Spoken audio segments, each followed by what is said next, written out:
I would trust the letters LIE on the sidewalk if I came across them over anything that this man had to say.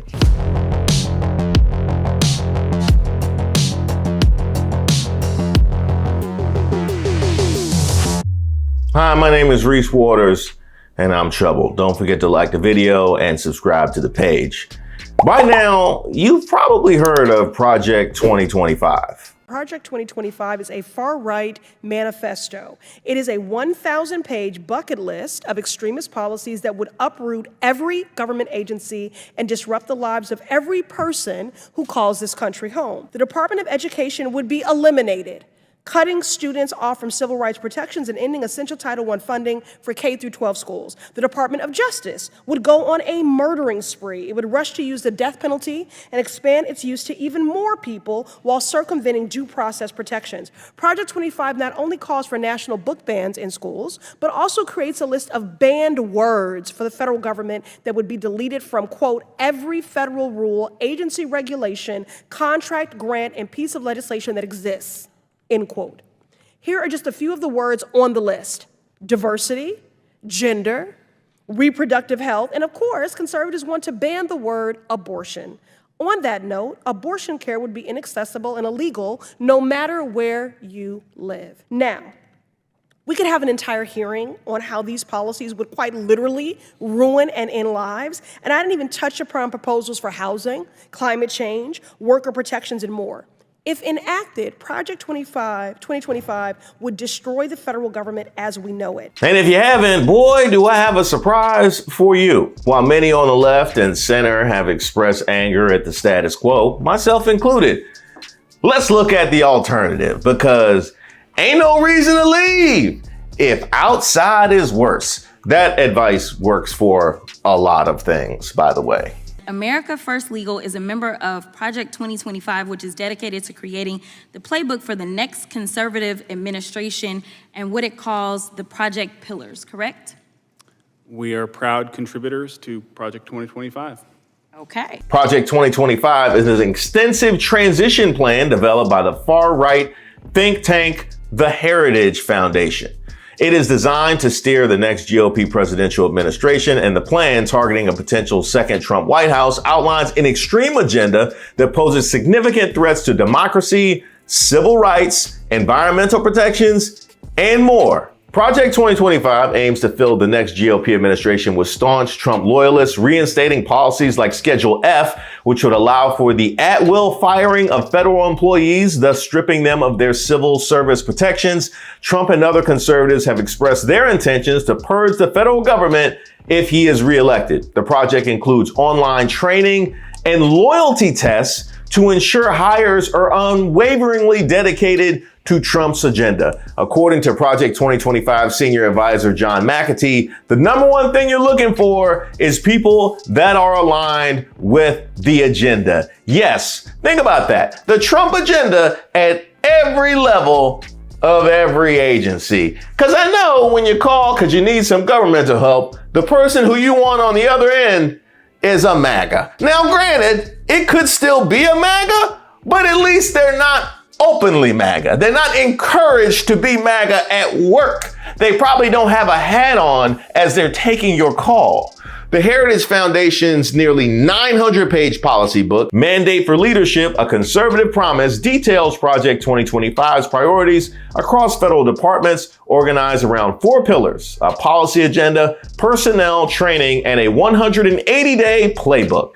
Authored primarily by former Trump officials and conservative commentators linked to the Heritage Foundation, the proposals aim to severely restrict the federal government's protections on reproductive rights, LGBTQ, and civil rights, climate initiatives, and immigration. This has been backed by over 100 organizations and individuals, many funded by the Koch network or conservative philanthropist Leonard Lee. Project 2025 is heavily promoted by MAGA figures like Steve Bannon, who's called it the blueprint blueprint for Trump's second term on his War Room podcast. And that's exactly what I want, is an administration which has been signed off on by somebody I wouldn't even let use my bathroom if he came to the house and knocked on my door.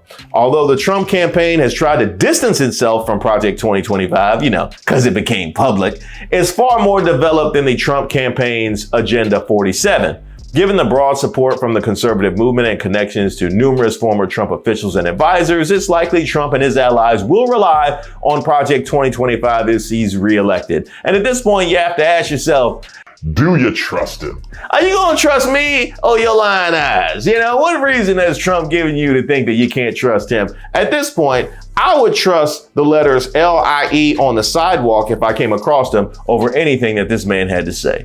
Let's start with personnel and staffing. As I mentioned, it aims to fill the next administration with tens of thousands of MAGA loyalists, reflecting Trump's vision of reshaping the federal workforce to be more directly accountable to the president. Key to this effort is reinstating Schedule F, reclassifying thousands of federal employees as at-will workers, making it easier to fire them if they don't align with the administration's policies. The project has established a training academy to prepare potential appointees, offering courses on conservative governance and the regulatory process, aiming to ensure they're ready to implement conservative policies from day one. Yes, they are putting them through indoctrination to work in our federal government. Additionally, Project 2025 makes clear that the Department of Justice shouldn't operate independently of the executive branch, implying it'll be used to target Trump's political adversaries. Imagine that. Then you have the Christian nationalism. Project 2025 intends to embed Christianity deeply into American governance, turning a biblical worldview into federal law. The foundation president, Kevin Roberts, in his foreword to the policy book, claims that the left threatens the tax-exempt status of churches and charities that reject progressive ideologies and warns of future attacks on Christian schools and clubs. So the project partners with the Center for Renewing America, a leading Christian nationalist organization. The plan includes maintaining a biblically based definition of marriage and family, opposing non-religious definitions, and promoting a traditional heterosexual family structure as a societal ideal. It also aims to embed Judeo-Christian principles into labor policies, asserting that fruitful work is integral to human dignity and service to God. Then we have the reproductive rights. Project 2025 proposes severe restrictions on reproductive rights, including removing references to abortion from federal laws and regulations, reinstating the Comstock Act to ban mail-order abortions, and restructuring Medicaid to avoid funding reproductive health care providers. It also suggests restoring Trump-era religious exemptions to contraceptive mandates and eliminating certain contraceptive guidelines. The policy book calls for the CDC to eliminate programs that don't respect pro-life stances and to shift focus to research supporting pro-life policies. It also proposes rolling back Biden-era policies, allowing abortions in VA hospitals, and repealing Title X protections for reproductive health care, which provide low-cost contraception and STD screenings. Which brings me to the Department of Justice and federal law enforcement. Project 2025 seeks to overhaul the Department of Justice and the FBI, aligning them with conservative priorities. And it criticized the DOJ for being influenced by a liberal agenda and calls for making litigation decisions consistent with the president's agenda. That's what we want. That is definitely what we want. The Department of Justice subject to Trump's whims. And by Trump's whims, I mean Fox News' whims. Basically, does that mean that Fox News is going to run the country? Pretty much does. The project also suggests reviewing and terminating major FBI investigations deemed contrary to national interest and eliminating the FBI director's 10-year term limit to increase political accountability. It advocates for a renewed focus on violent crime over politically disfavored speech, initiating legal action against progressive prosecutors and enforcing the death penalty. The policy book opposes diversity, equity, and inclusion initiatives, calling for investigations into entities engaged in what it deems unlawful discrimination. Yes, they put that in the project that they want to sic the Department of Justice on people that are, trying to work on diversity. That's what they're focused on. They have fully bought in. into the anti-white racism agenda. And why not? Nobody has checked them yet. LGBTQ rights, gone. Project 2025 takes a hardline stance against it, seeking to remove federal protections for queer individuals and promote conversion therapies. Yes, our federal government. Conversion therapies. It calls for ending federal research on gender identity unless aimed at enforcing gender conformity, criminalizing gender reassignment for minors, and treating transgender ideology as pornography. The project also proposes banning transgender individuals from military service and repealing policies supporting gender-affirming healthcare. Now, I've just outlined a whole lot of things. What else could they tear up? What else could they tear up? You know, this is like my little 1-year-old just looking around the living. What else can we tear up? Look up at the sky. I see twice as high. Let's tear up the environment. Project 2025 plans to dismantle environmental protections and delay climate action. Heritage President Kevin Roberts criticizes environmentalism as a pseudo-religion and labels environmental extremism as anti-human, promoting population control and economic regression by viewing human activity as a threat to nature. The initiative is backed by climate change denying groups like the Heartland Institute and the Institute for Energy Research. And what do you want to bet the energy companies are behind those? The Policy Book's Department of Energy chapter, authored by former Federal Energy Regulatory Commission head Bernard McNamee, advocates for abolishing 3 crucial offices for energy transition and reducing funding for renewable energy offices. He also proposes cutting the Office of Energy Efficiency and Renewable Energy, the Office of Clean Energy Demonstrations, and the Loan Programs Office. A chapter on the EPA by former Trump EPA Chief of Staff Mandy Gunasakara recommends downsizing the agency, firing new hires, and eliminating the Environmental Justice Department. It also suggests reinstating Trump-era EPA rules and scrutinizing grants to align with the administration's agenda. Heritage Research Fellow Max Primorak proposes that USAID rescind all climate policies from its foreign aid programs and shut down policies connected to the Paris Climate Agreement.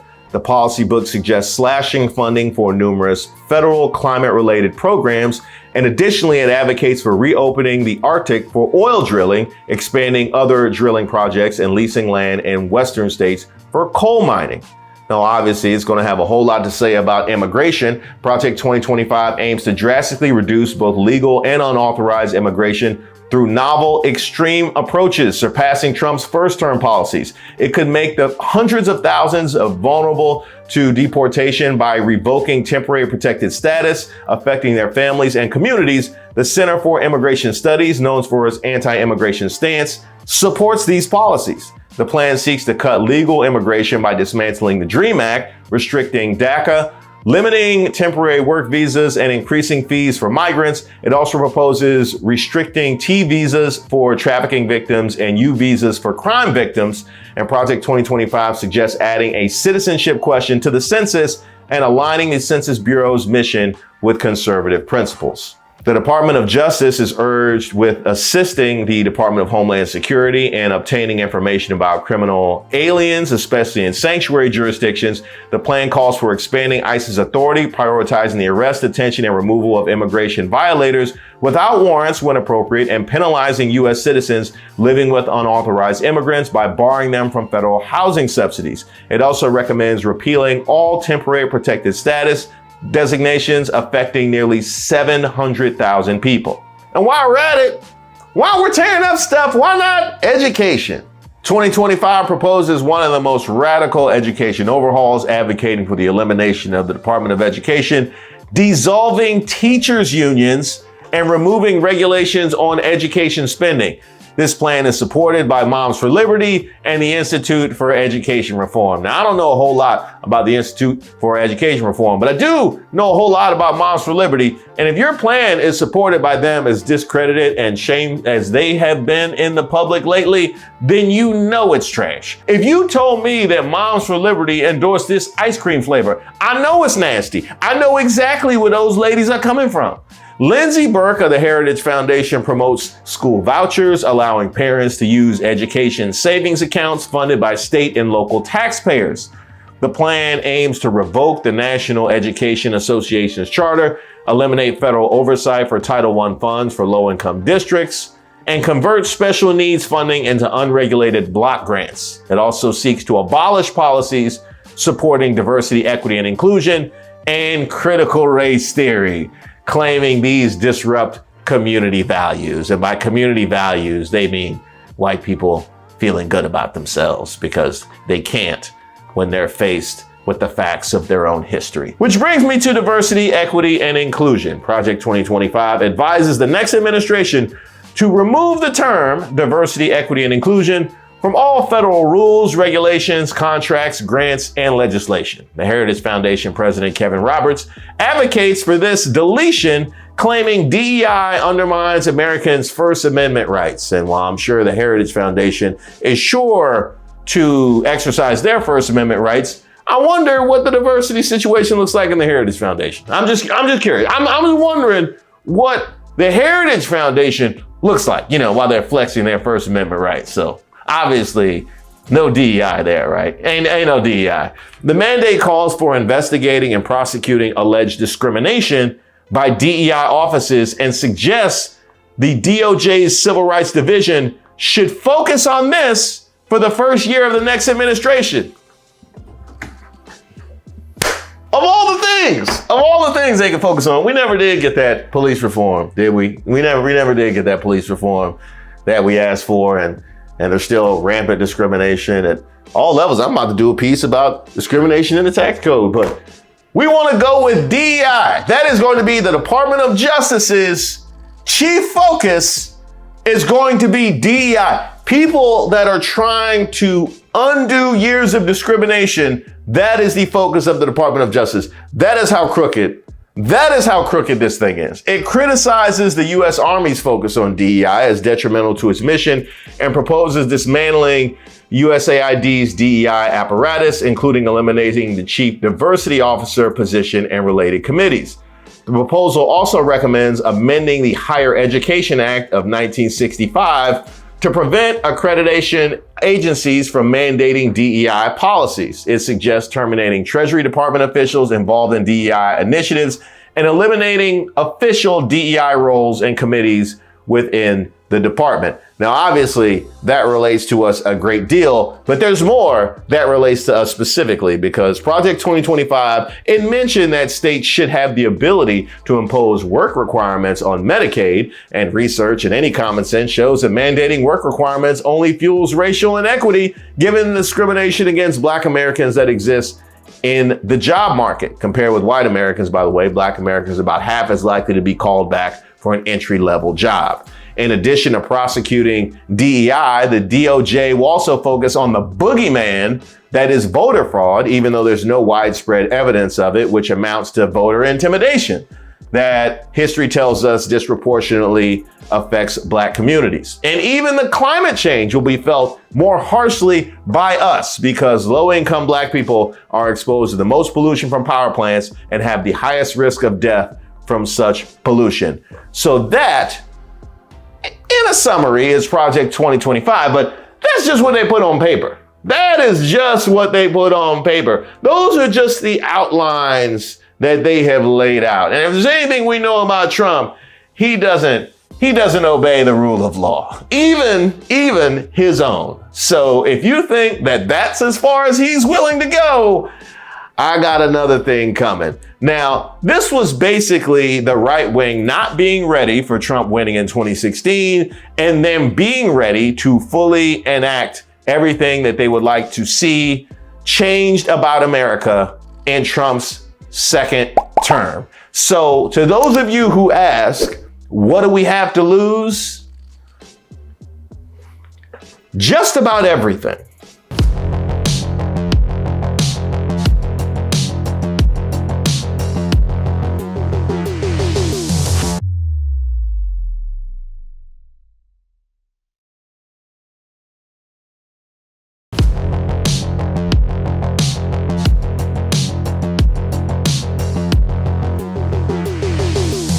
Hi, I'm Reese Waters, and I'm troubled. New York Governor Kathy Hochul is getting a ton of smoke after making a remark about black children in the Bronx during her visit to the Milken Institute Global Conference in California earlier this month. Now, Hochul was there to promote her Empire AI program, a $400 million initiative aimed at advancing research and AI opportunities for public good through partnerships with leading New York universities and research institutions. Now, as part of this initiative, a state-of-the-art artificial intelligence computing center is planned for upstate New York to generate job opportunities. But things went all the way left when she tried to express the deep need in parts of her state. Young black kids growing up in the Bronx who don't even know what the word computer is. They don't know. They don't know these things.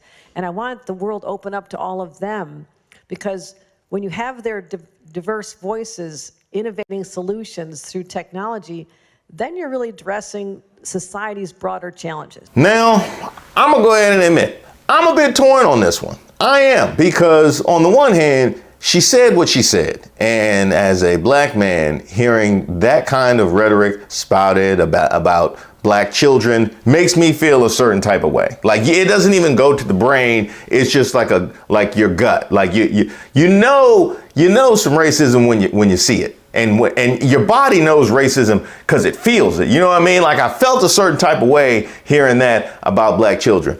At the same token, context does matter. The whole point that she was trying to make is the deep need that some of these kids have for access to these kinds of resources, which is something we know is most certainly true, and something that we know forms the building block of maintaining the systems of inequity that we see at play all over our society. So she said something that was uncomfortable and insensitive in the service of trying to close the divide and make it so that stereotypes like these don't exist. This actually kind of reminds me of the last Racist of the Week. Y'all remember when I asked whether or not Congressman David Trone deserved a nomination after he said this? Once been a consideration. So this Republican jigaboo that, it's a tax rate that's stopping business investment, it's just completely faulty by people who've never run a business. They've never been there. They have not a clue what they're talking about. Now, while I am convinced that Trone didn't mean to say what he said, it made no sense given the context, he said what he said. He said what he said, and Governor Hochul said what she said. And it actually has me asking the same questions, because in the case with Trone, I was like, why is that in your brain? I have no idea. Why is that in your brain? Because in 4 decades, I have never accidentally said jigaboo. I've never accidentally said jigaboo. Now, Governor Hochul has since apologized, saying, quote, "I misspoke and I regret it." I'm gonna have to stop you right there, Governor. I'm gonna have to stop you right there. No, you did not misspeak. David Trone misspoke. He said something and he meant something entirely different. Like, I misspoke on Mother's Day when my wife asked, "Oh, what'd you get me for Mother's Day?" And I said, "Oh, well, you're not my mama." That's misspeaking. Okay, I misspoke. Trone misspoke. You could have been more sensitive. But you definitely said all the words that came out of your mouth were the words that you intended to come out of your mouth. Now, New York Assembly member Amanda Septimo, who represents the South Bronx, released a statement immediately after. Governor Hochul's remarks regarding young black children in the Bronx were harmful, deeply misinformed, and genuinely appalling. The Bronx I know and love is full of children who are smart, curious, and eager for opportunities to learn and grow. As leaders in New York, we have a responsibility to uplift all children and help them reach their greatest potential. Repeating harmful stereotypes about one of our most underserved communities while failing to acknowledge the state's consistent institutional neglect only perpetuates systems of abuse. I would invite Governor Hochul to visit us in the Bronx to experience firsthand the intelligence, resilience, and joy that radiate from Bronx children and residents each day. Now, a couple things about that statement. She mentioned the children, and that is something to keep in mind, because these kids pay attention. And so imagine how it must feel to have the governor of your state, who I'm sure doesn't spend a ton of time in the Bronx, so somebody you don't feel specifically connected to, but you have the governor of your state saying these kinds of things about you. How must that feel to the children in the Bronx? She also mentioned them being one of the most underserved communities, which is also something to keep in mind here as well. So not only do these kids not have a lot of recourse, there are a lot of factors completely outside of their control that have created our situation today. However, those are all motivations that the governor has in traveling down to California and trying to raise money and trying to get AI. Like the whole reason why she said the racist thing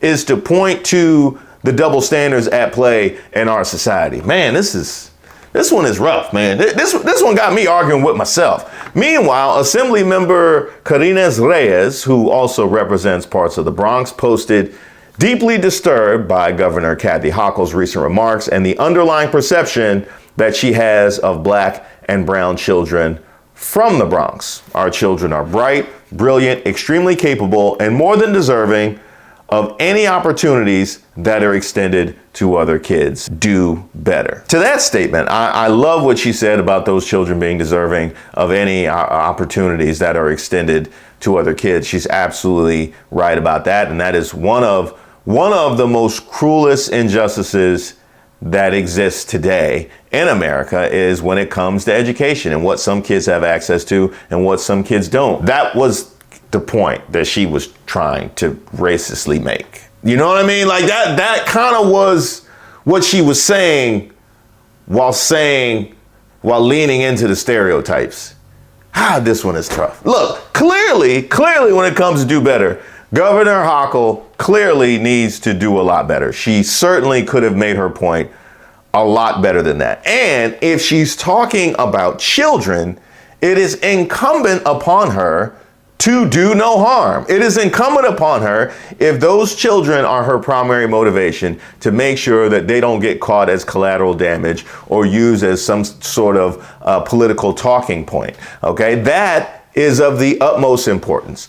And we all need to do better when it comes to the whole point of all of this and making sure we close these kinds of educational resources and digital divides. A whole lot of people need to do better. By the way, Kathy Hochul has already had to apologize this year in February after comments she made likening Canada attacking Buffalo to Israel in Gaza.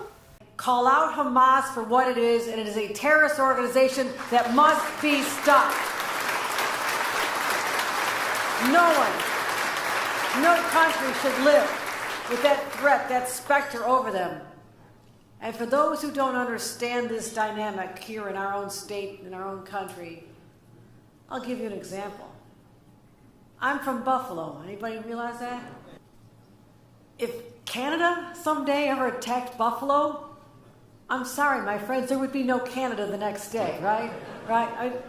I love Canada, but we did have the War of 1812, and they did burn Buffalo, so there might be a little conflict here. But think about that. That is a natural reaction. You have a right to defend yourself and to make sure it never happens again. And that is Israel's right. Yes, because we all know of the great disputed territory of Buffalo. But you know what? I actually want to talk about this.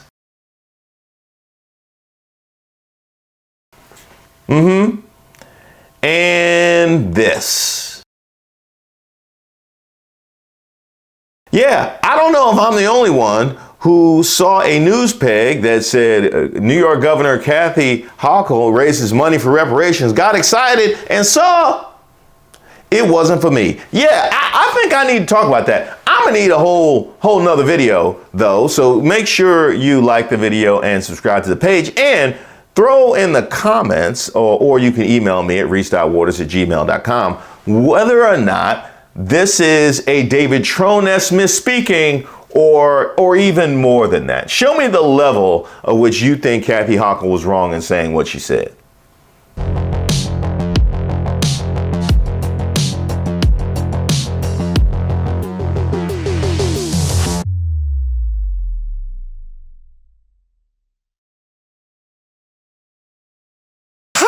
go with racial slurs to support Giannis, Thanasis, Chris Middleton with a Y, Dame Dollar, Malik Beasley, Jay Crowder, Bobby Portis? Hell, that sounds like a Black Panther meeting.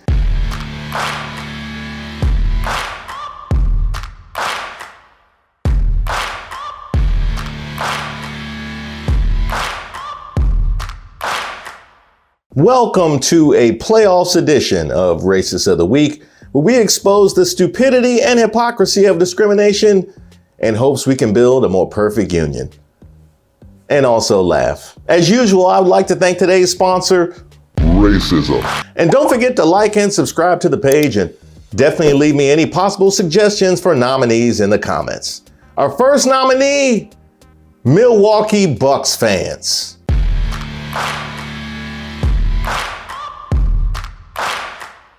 After their Game 2 playoff win over the Milwaukee Bucks, Indianapolis Pacers guard Tyrese Halliburton detailed what his brother went through during Game 1 of the first round series.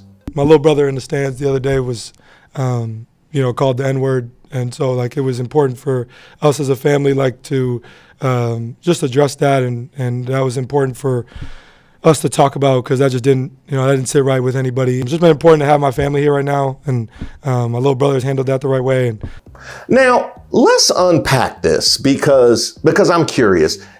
Is this person colorblind? Does he have any idea what the Milwaukee Bucks look like? Well, our best player is Greek, and I love the Euros, go figure. So even though I've never seen a game in person on TV, I just wanted to check out the Greek freak. Oh, wow, look at that. He has a full body brown tattoo. How do you go with racial slurs to support Giannis, Thanasis, Chris Middleton with a Y, Dame Dollar, Malik Beasley, Jay Crowder, Bobby Portis? Hell, that sounds like a Black Panther meeting. Speaking of the Panthers, the greatest player in franchise history, Kareem Abdul-Jabbar and Oscar Robertson. You went with racial slurs under a banner of Kareem Abdul-Jabbar. You know what? I'm gonna need some more information. Was this man wearing a jersey? I need to know. And if so, where did you find a Pat Connaughton medium? I guess that's all they had at Marshall's, huh? You know what? Let me hear that clip again. My little brother in the stands the other day was, called the N-word. And so, it was important for us as a family, to just address that. And that was important for us to talk about, because that just didn't sit right with anybody. It's just been important to have my family here right now, and my little brother's handled that the right way. Oh, so you went with racial slurs to insult the brother of the hometown kid from Oshkosh, Wisconsin. I guess you just really wanted him to feel at home, huh? Right? So really, I'm a Halliburton fan, but I know he does his best work surrounded by racism. You should have seen him in high school. He was unbelievable. Now here's another question. How do you think your own Black players react to this when you go with racial slurs? How do you think this makes your own Black players feel? Well, I'm glad they're not going with racial slurs with me. Yeah, I guess because that means I'm one of the good ones. But I better never be traded, because I know exactly what they would say. How do you go with racial slurs knowing as soon as your season is over, you're going to be cheering on quarterback Jordan Love? I mean, really, the CC Sabathia era with the Milwaukee Brewers just must have been hell on you. It must have been hell to have him as the ace of the staff. Now, as progressive as the NBA appears, given current narratives, we've actually seen this before. Y'all remember back in 2017 when somebody spray painted the N-word on LeBron's house? Just in case he forgot. I don't know if he has any mirrors in that house. He might have forgot. He might not know. You know what? If I was LeBron, I would have left that up there just to let all those rich neighbors who said nothing as people broke into my compound and spray painted slurs on my house. I would just let them clean it up. Yeah. No, I'm just let y'all clean up since y'all just letting people come into my spot. Yeah. Because y'all thought the inoperable truck on the lawn was taking down the property value. How about visible slurs? Yeah, how about visible slurs? We'll discuss that at the next HOA meeting. Then there are the semi-constant complaints about Boston fans. In 2020, Celtics guard Marcus Smart remembered driving near the Celtics arena when he rolled down his window to warn a woman and her child about oncoming traffic.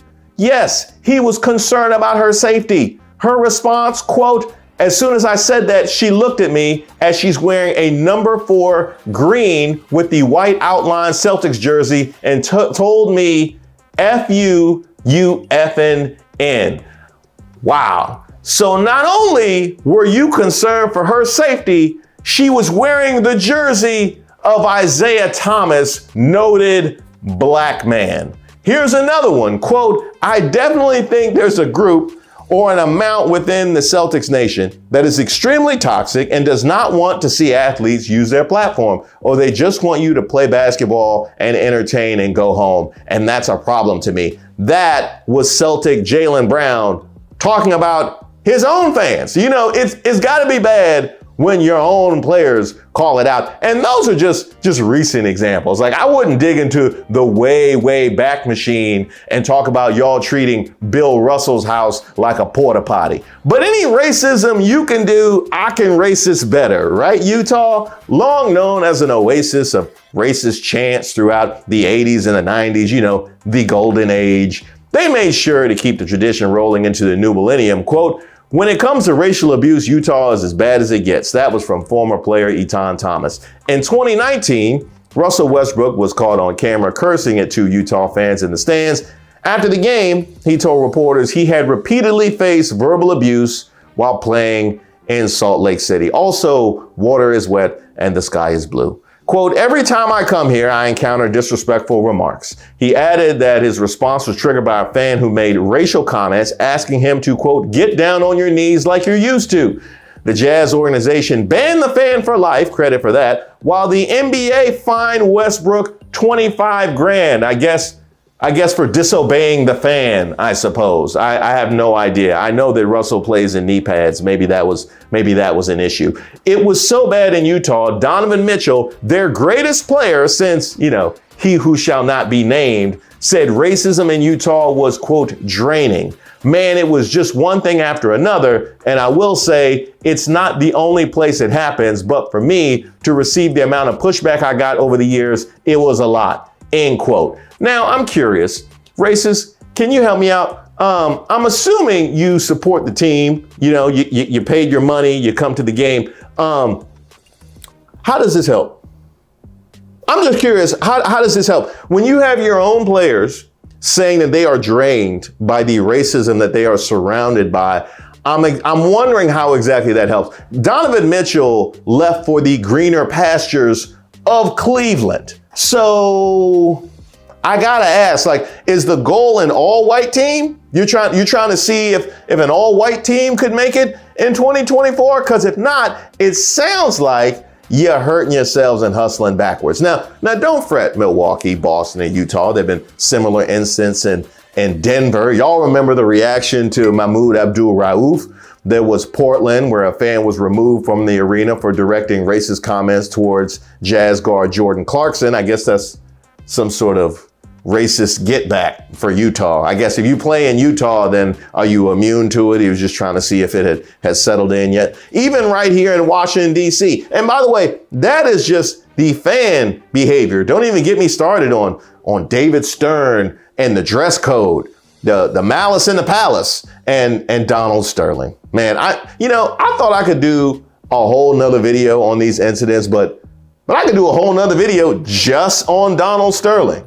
So congratulations to Bucks fans and Celtics fans and Utah fans and Donald Sterling. You are our racist of the week. I should probably name the whole award after Sterling. I think that would be a fitting tribute. If you have somebody you would like to nominate, go ahead and leave it in the comments. You can email me at reese.waters@gmail.com, and be sure to subscribe to the page and make sure you get notified when the next video drops.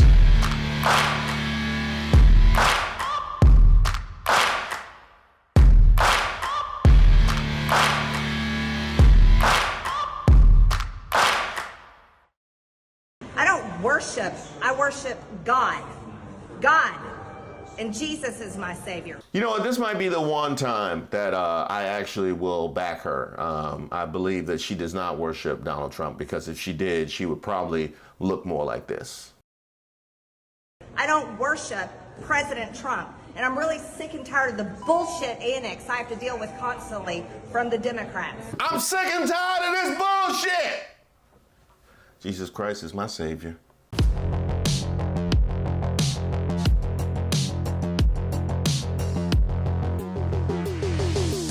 Hi, my name is Reese Waters, and I'm troubled. Don't forget to like the video and subscribe to the page. Jasmine Crockett tried to tell you. Bleach blonde, bad built butch body. Sorry, my bad. That was the wrong video. I mean the other one. Unfortunately, there has been this situation with Marjorie where she is a bully, and no one ever responds. And so the idea was she would just get away with it again. And for me, correct, she basically just mimics Trump. Now, I covered her trip to The View right here. The link is in the description. Marjorie is a bully, and they refuse to check her, which is exactly why she's actively destroying the GOP's ability to do, well, anything. Dr. Fauci appeared on Capitol Hill this week, and we got a look at what it's like when she's allowed to run unchecked. Mr. Fauci, you were quoted on CBS Face the Nation saying it's easy to criticize, but they're really criticizing science because I represent science. Do you represent science, Mr. Fauci? I am a scientist who uses the scientific method to gain information. Yes, you said you represent science. Do you represent science, Mr. Fauci? Yes or no? Yes or no? No, that's not a yes or no answer. Yes, it's a yes or no. I don't think it is. Okay, well, we'll take that as a you don't know what you represent. Marjorie Taylor Greene, do you know what you represent? Huh? You have any idea? You have any idea what you represent? Because the lapel on your pen says GOP, but they wouldn't save you if it was just you and Nancy Pelosi left on a boat, okay? So do you know what you represent? That is a question for you. And I also need to ask and hold responsible the person that's making all of these aids that she had. Who was it at Kinko's that made all these for Marjorie Taylor Greene? You didn't know this was going to be used for evil? Look, a wise man once said that evil flourishes when good men do nothing. Marjorie Taylor Greene came to you with all these visual aids, and you didn't know something was amiss? But this, as director of the NIH, you did sign off on these so-called scientific experiments. And as a dog lover, I want to tell you this is disgusting and evil. Well, as a dog lover, boy, do I have some news for you about what's going on in the Dakotas. Somebody who you may have seen at Mar-a-Lago going in and out in Christie Nome. Oh, wait, that's right. You ain't invited to Mar-a-Lago no more. What you signed off on and these experiments that happened to beagles paid for by the American taxpayer. And I want you to know Americans don't pay their taxes for animals to be tortured like this. So the type of science that you are representing, Mr. Fauci, is abhorrent, and it needs to stop.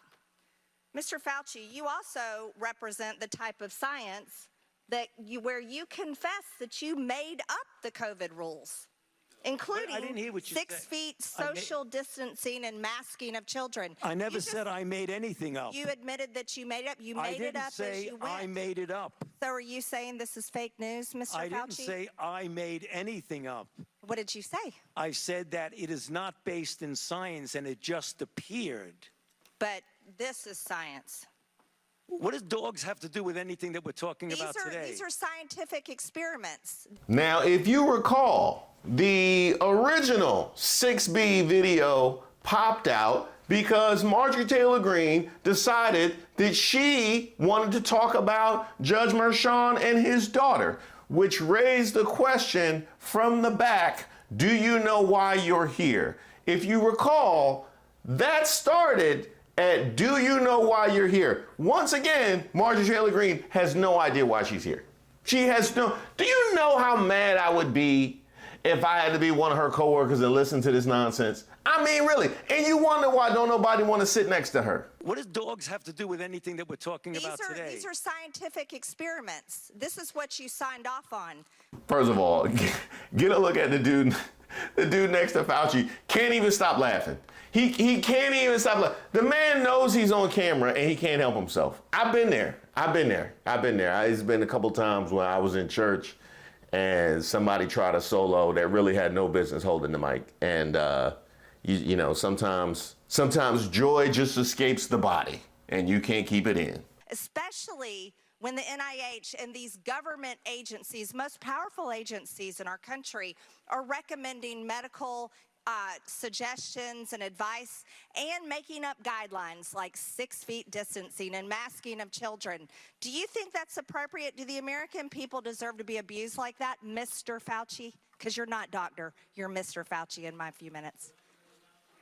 No, I don't need your answer. Now, what you saw right there was instructive. She's not actually having a conversation. She is doing a monologue. What she is doing right now is performance theater. Exactly the kind of thing that has chased away multiple members of the GOP that refuse to be a part of this nonsense. You see an example of it right here, and this is only going to continue as long as she refuses to accept or they refuses to actively come get her. If you refuse to come get her, this is exactly who you are and what your caucus has become. I want to talk about this right here. Mr. Chairman, Fauci, objection. Objection. I reclaim my time. I reclaim my time, Mr. Raskin. Gentlelady will suspend. Can the rest of us reclaim our time? I mean, can the rest of us reclaim our time? And I will direct this to the state of Georgia. This is on you. Can the rest of the country reclaim our time? Mr. Chairman, of order. Just in terms of the rules of decorum, are we allowed to deny that a doctor is a doctor just because we don't want him to be a doctor? Yes, because in my time, that man does not deserve to have a license. As a matter of fact, it should be revoked and he belongs in prison. Will suspend. So here you have a woman without qualifications to be a doctor, without qualifications to be a scientist, without qualifications to sit in Congress telling somebody else that they don't have the qualifications to become a doctor. And if that is in 2024, I don't know what is. The gentlelady should recognize the doctor as a doctor. Thank you. Mr. Chairman, is this what we have become? Is this what we have devolved into? No decorum. You know what? We can do that hearing about the poor men that were injected with syphilis because I support you in that. That's horrific. I one day want to have the complete lack of self-reflection that Marjorie Taylor Greene represents. She was just asked, is this what we've become? Is this what we've become? And she just goes full-throated, full force in the direction that she was going anyway.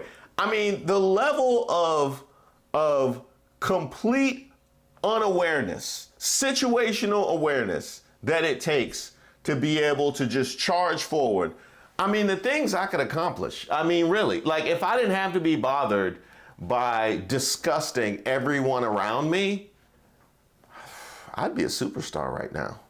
In plastic bubbles because of your science, your repulsive, evil science. And let's go back to your very own email. You said earlier you don't use email. Oh, you do. Right here. This is your own email where you said the typical mask you buy in the drugstore is not really effective in keeping out virus. I do not recommend that you wear a mask. This is your email. This is your own words. But yet children all over America were forced to wear masks. Healthy children forced to wear masks, muzzled in their schools. Did somebody say muzzle? Huh? Somebody said muzzle? Yeah, over here. Yeah, over here. Yeah, take it up to Congress. Yeah, take that one up to Congress. Is it a large?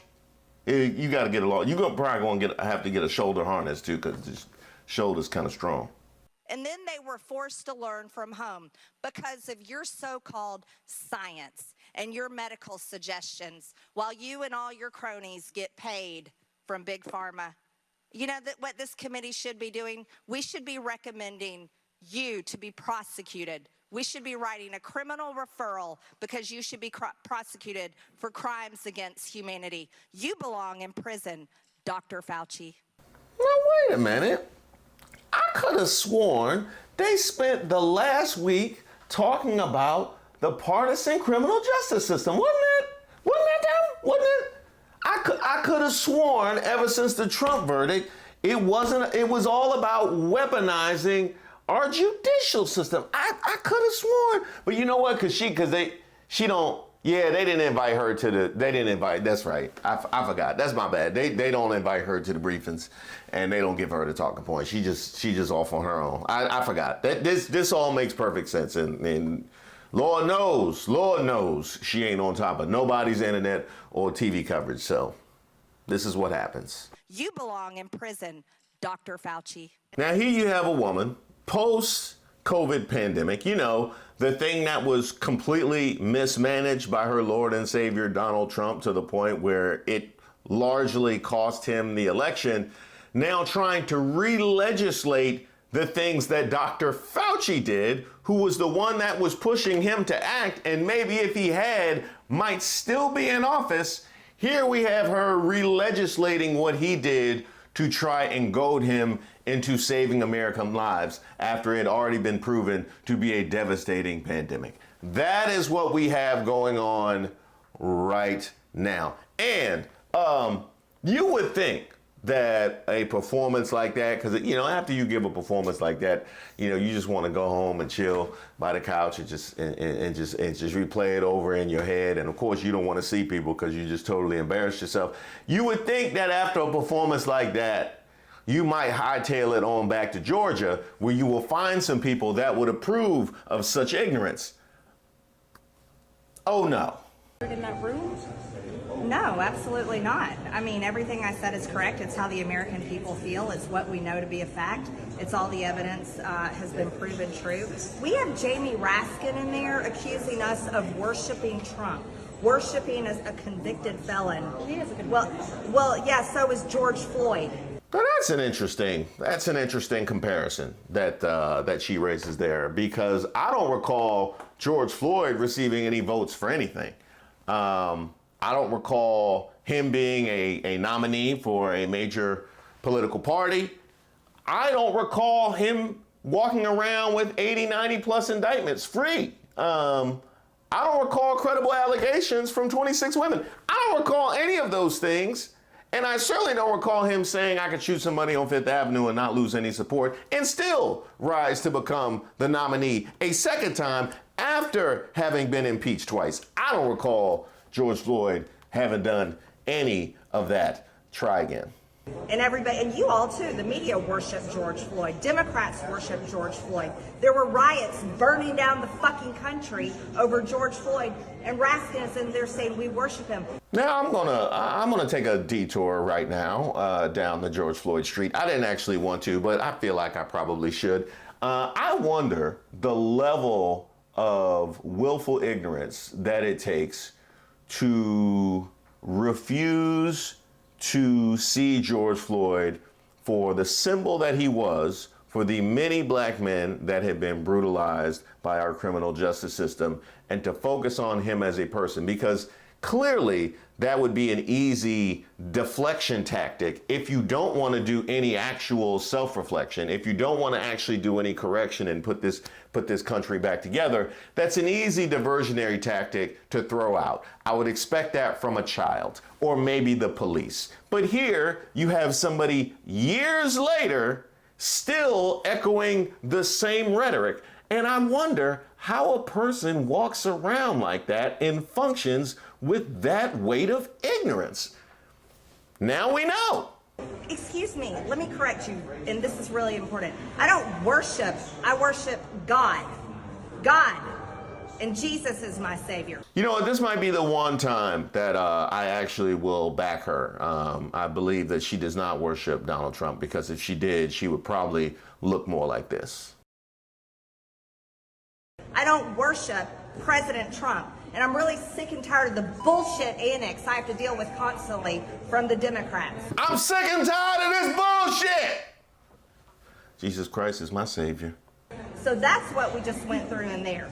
And then they're sitting there, they can attack my character all day long. What's his face in there, whoever was talking last was calling me insane. But yet we can't say, oh, they're attacking my character. Oh no, it's nonstop BS and annex. You want to know why? The Democrats don't have anything. They're responsible for the lockdowns, forced vaccinations, kids being forced to stay home, people committing suicide, and all the horrors that this country lived through during COVID. Fauci belongs in prison. He should be tried for mass murder, and he should be tried for crimes against humanity. That's how I feel after that hearing. That's how the American people feel. Couple things. This is like the worst example of a group project where you out here trying to help people against their best wishes. It really, really is. Like, some people just don't want saving. And there's no better example than complaining about the lockdowns after hundreds of thousands of lives were lost due to COVID. That's what you choose to complain about. I would also like to assert that in the hierarchy of Karens, because I have said that she is in fact the Capitol Hill Karen, she has to be the final boss. She has to be the final boss. Playing the victim after you just went in there and told him he doesn't deserve to be a doctor, and asserting that your character was attacked because they're trying to correct you. This is what happens when you don't have somebody actively checking you like Jasmine Crockett was, but yet still when you're able to run roughshod through all human decency, you still will play the victim. This is what enabling behavior gets you, GOP, and I hope you're proud of yourself. You created this monster.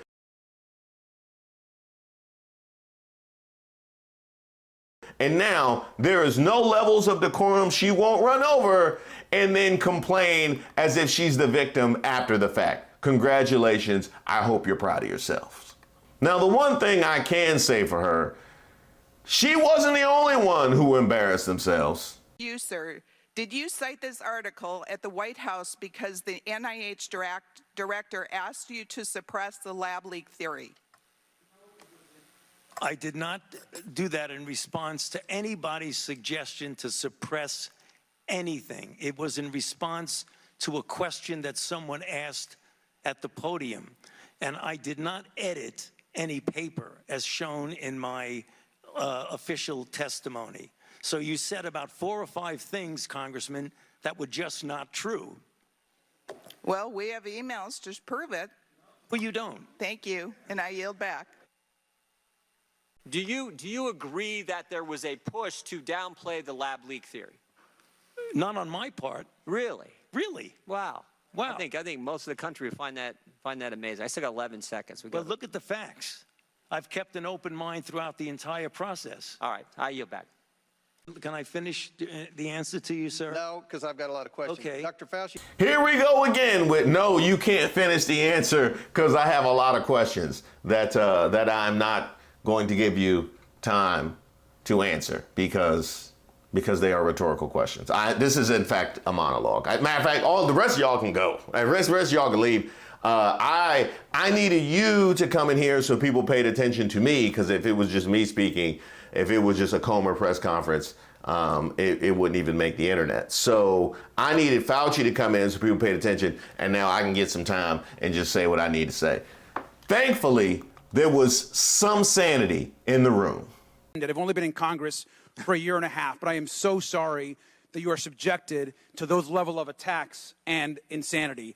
Your quote-unquote so-called science that the gentlewoman is referring to has saved millions of lives in this country and around the world, and I want to thank you for that.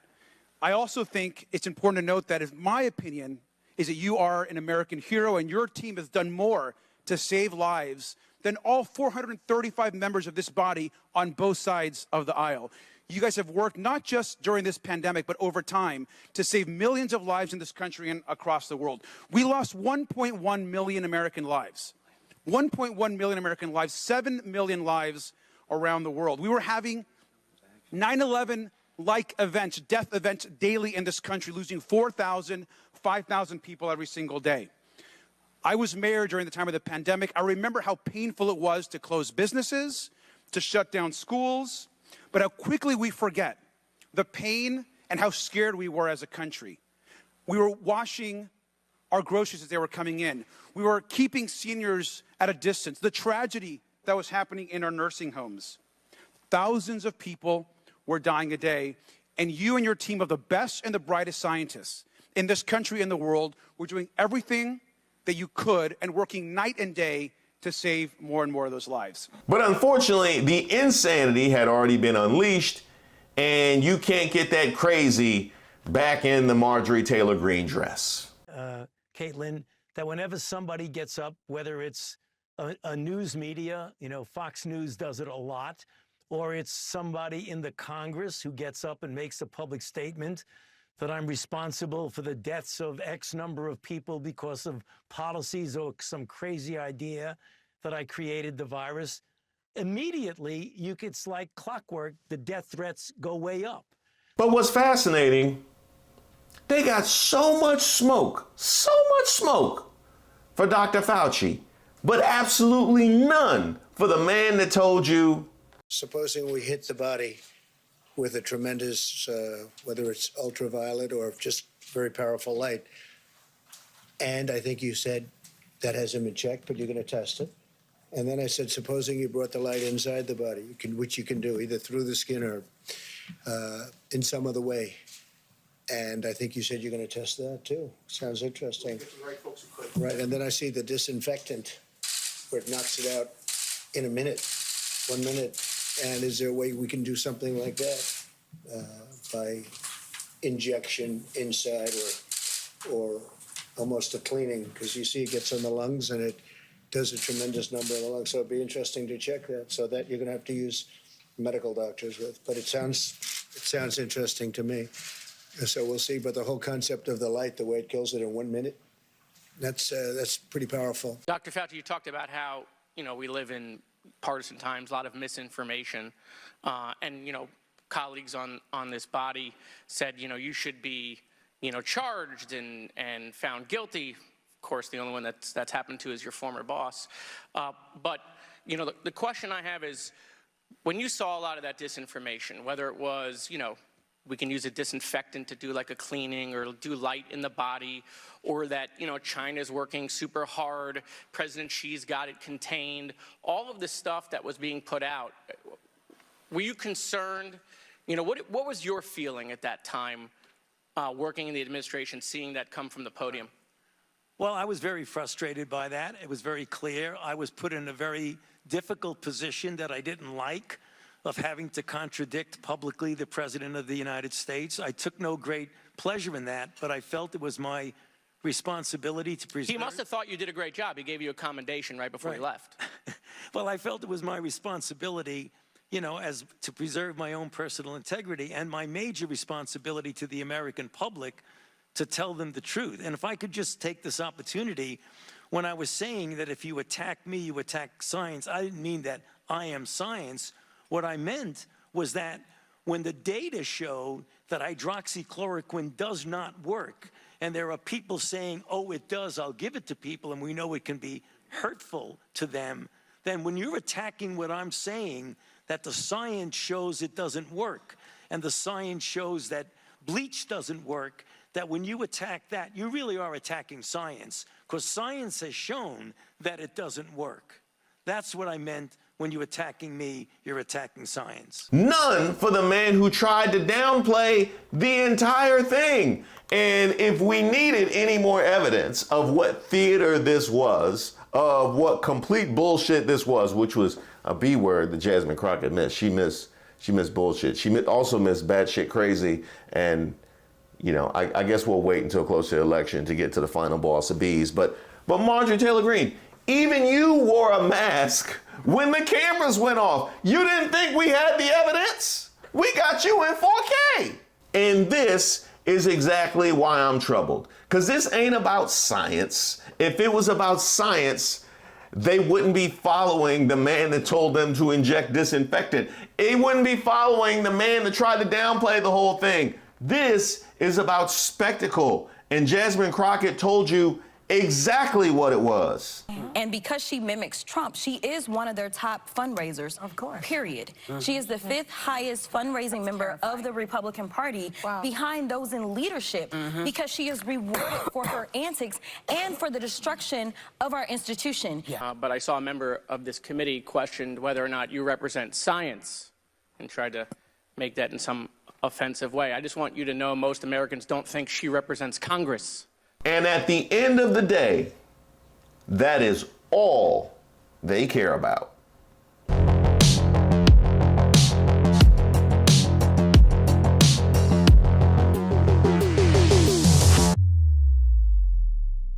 Thomas of Wales.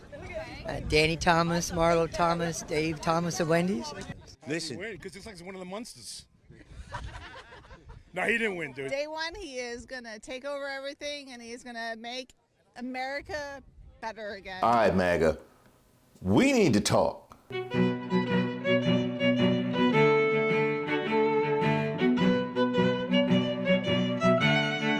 Now I get asked all the time, who are these people at these Trump rallies? They stand behind them, they yell, they hold signs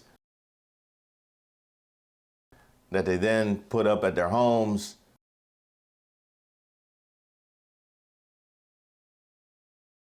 And later get made into t-shirts.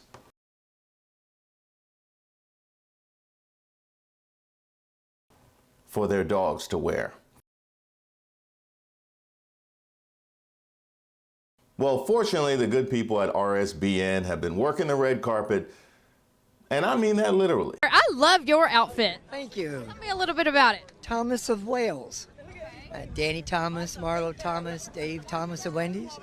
They're my distant and past relatives. Okay, I'm confused. Does he think Wales and Wendy's are the same thing? Like, does he think that Prince William just owns his own Wendy's franchise and calls himself Prince because, hey, Prince did it? And that is, of course, before we get to, what does he have on? Thank you. Tell me a little bit about it. Thomas of Wales. Danny Thomas, Marlo Thomas, Dave Thomas of Wendy's. They're my distant and past relatives. Oh, very neat. And I got the good looks.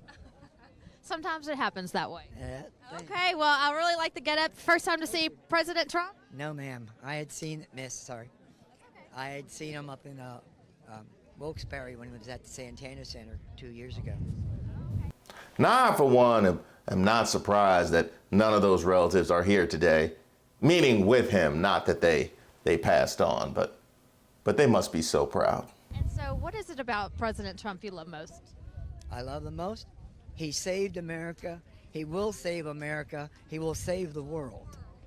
And you look ready to sign up and enlist, so that makes perfect sense. Oh, okay. Oh, there you go. She's got her white claw. Everybody, this is the section right here. Did I not get the memo out here or something? But this is the section. My goodness. Well, there's one plus to MAGA right there. It's BYOB. Hey, what should President Trump do on day one, by the way? Let's talk a little bit of policies real quick. Day one, he is going to take over everything, and he's going to make America better again. Y'all catch that? I didn't. Why don't you walk the straight line? Sorry. Why don't you run that back? Hey, what should President Trump do on day one, by the way? Let's talk a little bit of policies real quick. Day one, he is going to take over everything, and he's going to make America better again. I like that. Better. Close the border. Absolutely. Hey, no cheating. We are here to hear this semi-coherent woman make her case for day one, taking over everything and making America better again. Can't repeat a simple slogan? I can see why they think Trump is just like us. One law and order, and that is what it is. One law. We have one beautiful law. And once that is restored... I'm just coming with my heart and my mind as far as, our country, United States of America. Some girl said yesterday to me, I want that stamp. It has a flag. Oh, I sat there and went, what, girl? That's your country. She goes, well, I do love my country, but flowers are more happy right now. So that's where our country kind of stands. Yeah, I got you. Well, and it pisses me off. Yeah, it does. She must still be celebrating 420. Okay, this is sober. I'm on probation. Oh, okay. This show just gets better and better, doesn't it? Wait, what? Okay, this is sober. I'm on probation. Oh, okay. This show just gets better and better, doesn't it? I did 10 years in prison. This show gets even better. Hey, let me tell you something about Trump. Okay. He's the best, man. Okay. He did the best that he could do from people that he had to go forward on. I agree. So for Because the first, if you got some shit in the back, if you got some shit behind you, you can't say I did it, right? Well, for the first 2 Why are years, blaming Trump hang on a still? He second. hadn't been in office for 5 years. Oh, I get it. See, he's trying to make sure that you knew he was sober because he's on probation. So the fact that my behavior just makes you think I'm drunk, well, that's just a coincidence. That wasn't working with him. Fucking water. My mouth is dry. You can have it if you want to. I like taking shit from people. Nah, we need to call his PO. He needs a piss test immediately. And also, he just admitted to taking from people. He ain't rehabilitated. This is the first time I've asked this question. Fetterman, how did he win? Listen, because it's like one of the monsters. Is he wearing an American flag onesie? This is the first time I've asked this question. Fetterman, how did he win? Listen, because it's like one of the monsters. Now, how are we going to talk about disrespecting the flag?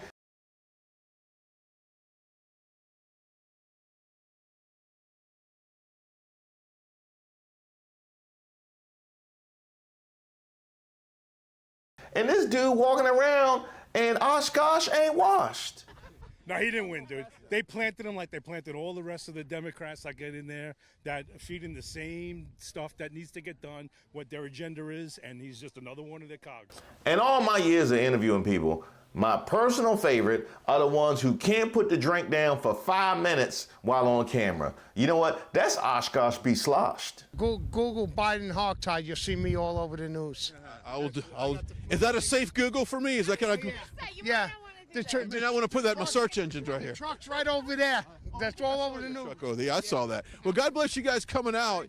And what would a Trump rally be without somebody incriminating themselves? Hey, you know that photo of a federal crime being committed against the president that he posted that was originally stenciled onto a truck? Well, I know you're not looking for whose truck that was, but that would be me. You know what I mean? That would be. You know what I mean? I know it'd be totally beyond the pale for you to try and identify and locate that truck, but it's right over there. It's right over there. Yeah. I'm just saying. You know, I don't know exactly what the ramifications might be or what the charges might be. You know, incriminating yourself like that, Rudy Giuliani would be proud. I didn't spend as much time on Arizona as I did, let's say, with Georgia. Michigan and Pennsylvania, I know those better. I use Christina Bobb to a large extent, and I'm not putting anything off on Christina. Christina said it happened.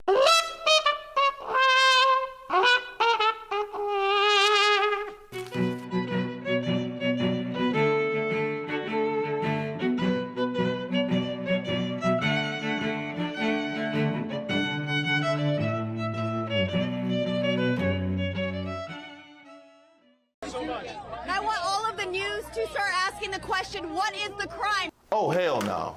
Oh, hell no. Everybody just turned their back on you at once as you started speaking. Why would they treat Bobo like that?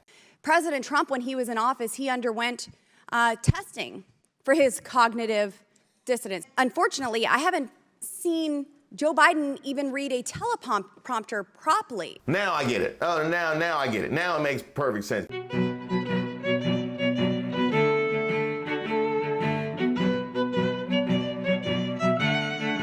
All right, welcome to Street Politics. My name is Reese Waters. Don't forget to like the video and subscribe to the page. So you remember when Bobo went to college, right?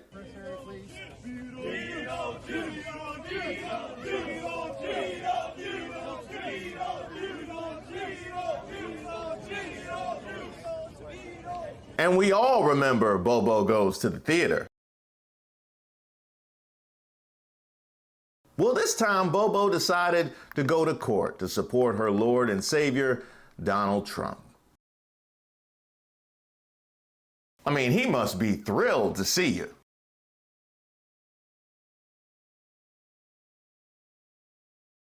I don't know about the gallery, though. But wait a minute. Weren't you just in court?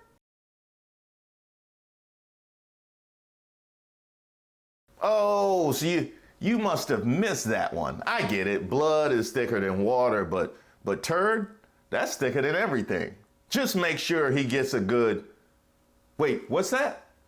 Says here he claims he can't afford a lawyer. Well, where's all the money going, Bobo? You are one lousy grifter. I tell you that. You keeping all the lawyer money for yourself. I mean, you gonna need them, but still.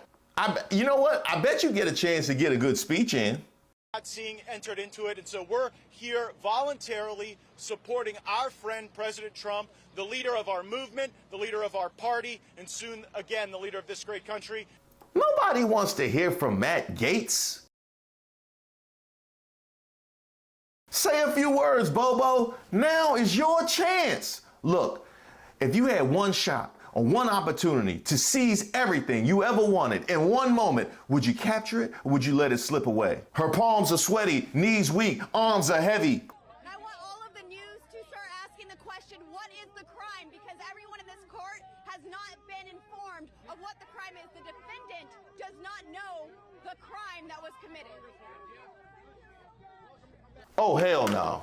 Oh, hell no. Everybody just turned their back on you at once as you started speaking.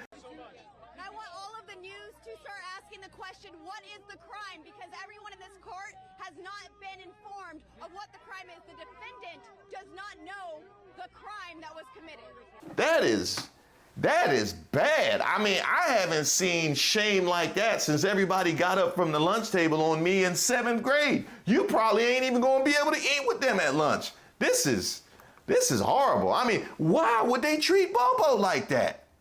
Michael Cohen, who has lied in front of all branches of Congress. Now I get it. Now I get it. Now it makes perfect sense because nobody wanted to be in frame when she got to Mike. Well, you know, maybe the public treated her better.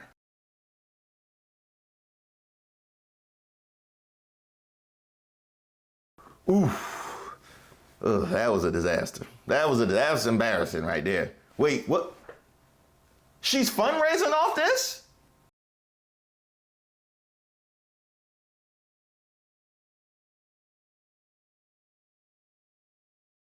Well, of course she is. She's never met a shame she can't exploit. She's like the shame whisperer. Besides, you know, you got to get that lawyer money for your son, right? So Bobo, what did you see inside? President Trump, when he was in office, he underwent testing for his cognitive dissonance. Come again? President Trump, when he was in office, he underwent testing for his cognitive dissonance. Yeah, I'm gonna need you to go back to the drawing board and try something else. And unfortunately, I haven't seen Joe Biden even read a teleprompter properly. Well, now I see why Trump likes you so much, because he's the only other person that could incoherently claim that somebody else can't talk good. Well, that and the touchy-feely kind of vibes that you give off. But that's it, though. So every so often, Mr. Garcia, maybe you could just lift up that picture of our President Trump sleeping.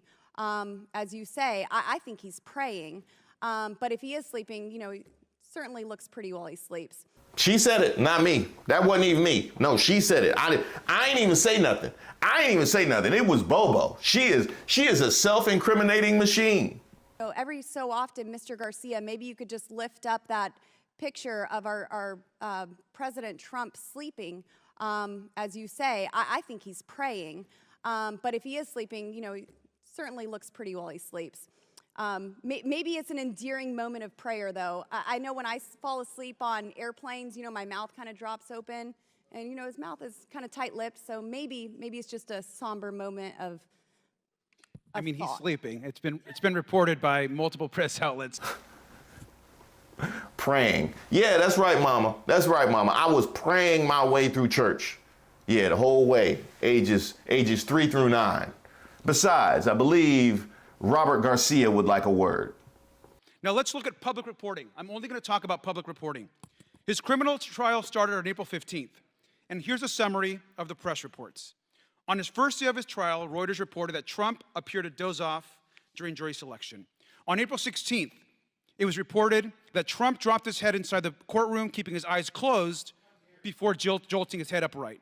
On April 19th, the New York Times reported Trump's eyes remained, quote, closed for extended periods during the final day of jury selection. On April 22nd, MSNBC reported that Trump's lawyers were fighting to keep him awake. On April 30th, NBC and the New York Times reported that Trump nodded off for significant portions of witness testimony, and as we all know, basically kept his eyes closed for hours and hours on end.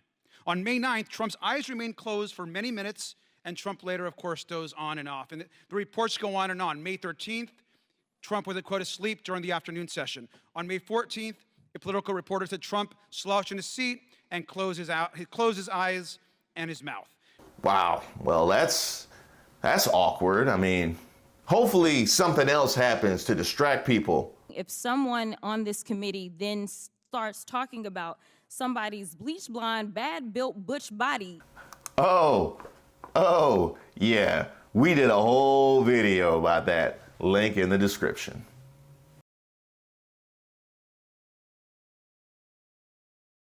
I just want to apologize to the American people. I don't think that this is the best use of our time when we are squabbling. It's one thing to have fun and laugh as members of Congress and try to find humor or some sort of lightheartedness in what we are doing.